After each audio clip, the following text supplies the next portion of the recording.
Hello friend, Sitaram. કેમ છો બધા? અટાણે વાગ્યા 1:30 વાગ્યો ને અમે પી ગયા લાલપુર.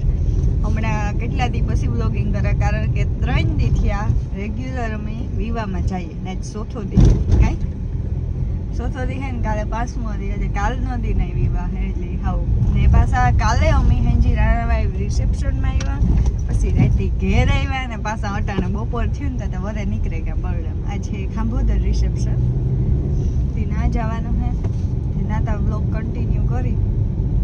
આ તમે મને આરો થતું હતું ને 3 દી કામ થોડોય ખાવો તો બ્લોગિંગમાં થાકે ગયા હતા. વાથી હું આવીને પછી 2-3 દી આ થોડું ઘણું કામ બહુ ત્યાં નહોતું એવું, હજુ કંઈ કામ હોય ઓરો ખાધો મતલબ નક્કી ઉકેલી દીધું નહોતું બ્લોગિંગ કરવાનું, લગન ઉતારનું તે ને બાજુમાં જ ઉતા તે જવું પડે એવું હતું કંઈ 3 દી હા ને એવું બસ રેડ 4 વ્હીલ આવે ગઈ ને લાલપુર વાળો રસ્તો હે ને બંધ છે, અંદર કામકાજ ચાલુ છે. ડાયવર્ઝન હે તે અમે મોસ્ટ ઓફ અહીં નહીં કરીએ ને એકાદો દી રોકાવાનું હે. પહેલા અમે જઈએ ભાણવર અટાણે ને જો બોર લીધા, કોથરી ભરી બોર ને કેદુક ને અમારે મોકલાવવા હતા, અહીં જઈએ તે લેતા જઈએ. પછી નાથી આ કપડાં પહેરીને અમે નથી જવાનું, પછી નાથી તૈયાર છે ને પછી જે ખાંભોદર, કારણ કે નાથી નજદીક થાય ને પાછું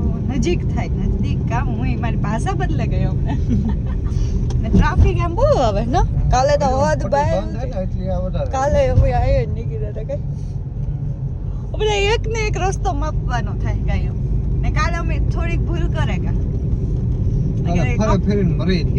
ના આપણે કપડા લેતા આવ્યા ને તો રોકાઈ જાય ને ફૂઈને તો વ્યા જતું આપણે 4 વ્હીલ ખાલી જતી આપણે થોડુંક ઓલું ન કે આ ધક્કો ન થાય, ધક્કા ધક્કી મારે નાખે. રાતે અમે 2 વાગે ત્યાં ઘેર પી ગયા 1:30 ને પાછું આઈને એટલે હવે ઉઠે 8 વાગે બધા યોગેશ તહાડા ને 8 વાગે થાકે ગયા તા રોકા. પાછું આજે જવાનું હતું ને પછી આખ્યું ન ખુલે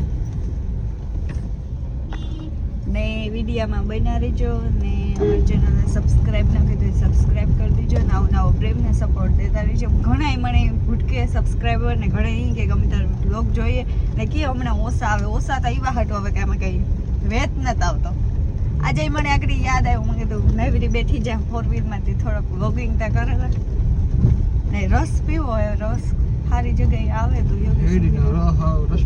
ને એ ગરમીનું હાંજી હાંજી ટાઈટ લાગતી હતી મારે, થોડી નહીં સાની ટાઈટ કહીએ ને થોડી ટાઈટ એ લાગતી હતી, બાકી બહુ ટાઈટ પડી. મારા ભાઈના લગ્નમાં ધુહા ઓઢે બેઠી હતી એટલી ટાઈટ હતી સાંજે.